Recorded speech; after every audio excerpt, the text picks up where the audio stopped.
All right, so this is actually really important.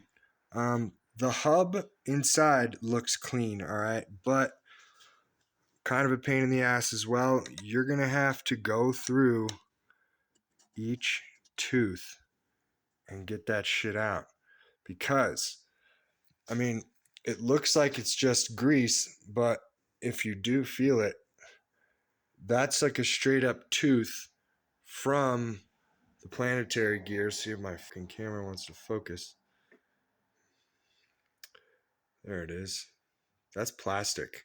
And if you're in a high torque situation, like going up a hill or something, that plastic shit in there is going to keep your gears from locking in deep as they are supposed to go.